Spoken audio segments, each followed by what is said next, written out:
Right, throttle cable today. I've started off, I've slackened the twist grip off. This adjusted, I usually just keep finger tight. So I'm going to unadjust that, because I'm changing all the cables, all three of them. So whip that off just to get plenty of slack. I've drained my tank to make it easy to lift off. I'll show you how I put my tank on as well. Let me get it off. There you go. Right, as I said, I've drained the tank. Pipes off, top off. Right.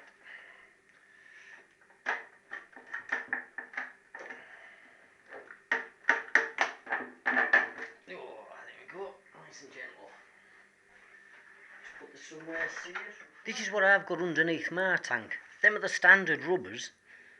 And I've built the tank up a bit. I've used a tyre. I just chopped the tyre up. And I've built it up about half an inch. Right along, and then I've supported it right along the full side of the tank. And I've got the back a little bit higher. So I've got the back a little bit higher because the taps, even on the old casings, have a tendency to touch. So I like my tank a little bit higher anyway. Anyway,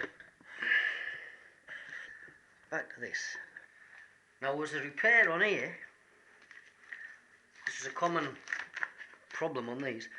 I just glued this lot together. It's a little horse. Right. Right, hopefully what we can see I've done here, because the bracket, the original bracket, it's snapped off. You can see half of this, so it didn't hold the nut. But the front was still left. Mine slid up that way, by the way. This was the blank end. And I made a U-bolt out of stainless steel, and I've bolted it inside. Let's see that. I bolted it in. Now that's a solid part of the tank frame. So I've got my J-bolt through there now, nice and solid. I just cut a square in a chunk of tyre, another chunk of tyre, to cover the lot really. The top bit go on. Now that's fully protected. And then I used just a normal washer, another piece of tyre, and then I cut 4 pieces of tyre, and I've just got them taped together. That goes over. A piece of push bike inner tube, and I stretch that over there. It just keeps it all together.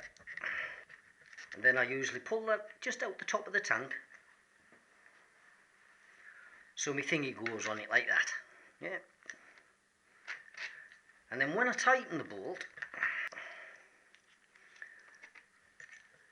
and then what my idea was, as I tighten the bolt, these should expand like a roll bolt, and they're actually they press into the tank, into the tube, and take the pressure off this bit, because this made my tank spring a leak around the ridge at the top.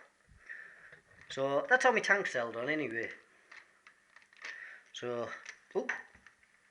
back to the throttle cables. Right, if you're using cable ties under your tank, make sure the ends are out the way, either at the top or the bottom, because there's not much room, and they will wear through the tank. Right, there's my 2 adjusters there, and there's my splitter box. Now, although I've got cable ties, it doesn't hold, they just hold things up. They don't hold things tight. A lot of people pull them up really tight, and that causes you loads of problems. So you want supporting with cable ties, if anything. So I'll just clip these out the way, and then so we can see what we're doing. So just release some of these cable ties, and whip the carb tops off. Carb tops are off. Pull that out. Right, you want to make sure the right hand slide goes in the right hand carb. So I'm just going to just put it out, or just stop you forgetting, or stop me forgetting. Right, I've brought them both round this side so we can see what we're doing. Push this through there a bit. There's my three-way splitter. I've picked a pipe just round. Right. As I'm changing them, I'm just going to unadjust my adjusters so they're as slack as I can get them.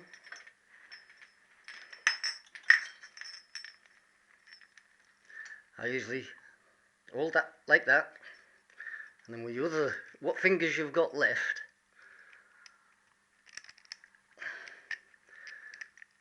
hold the spring like that, and then you can just hopefully fish the cable out and it's off. Now I replaced my needles, and they're a different clip.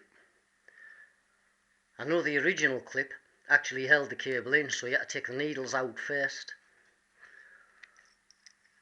Yeah, here's one off.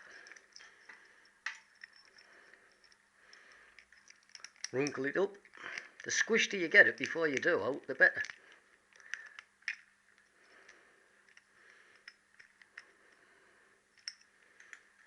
There you go. Back to the splitter. I'll take it off altogether. Right, up to the top. Slacken this off like I just hadn't. Screws out. Top off. Here's your little biddy.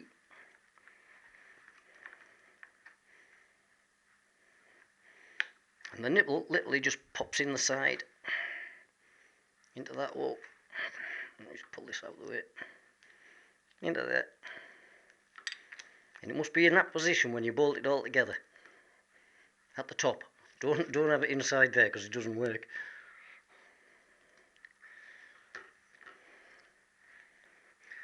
And you must have one of these little diddly things on the cable as well to stop it disappearing up the hole. Right, let's get the cable off. Right, I'll pull my cable out altogether. Oh, hang on, another clip.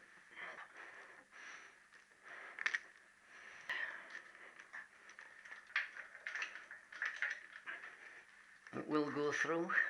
I know. Here it is. Right, one cable with splitter. Right, these are the new ones I've just bought. Now, I'm going to shorten them. I'm going to modify them. There's the ones, I made these originally.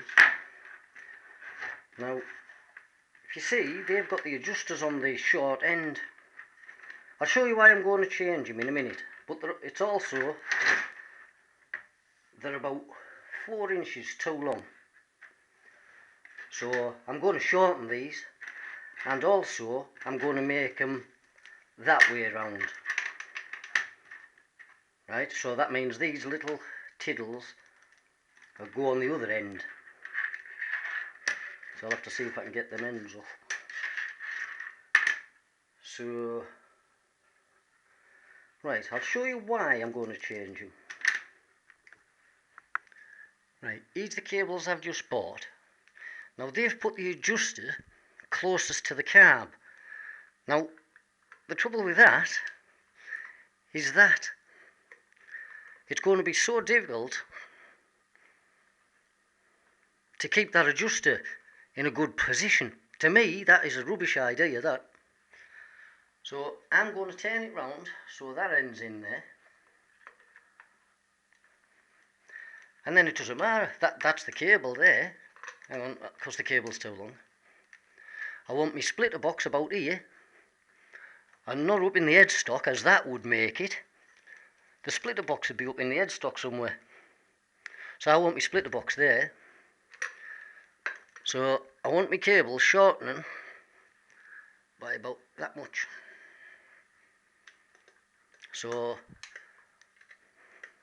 and that to me is a better way to do it. It's better than that way. Yeah, that's terrible trying to get that bent. So, There you go, shorten the cable.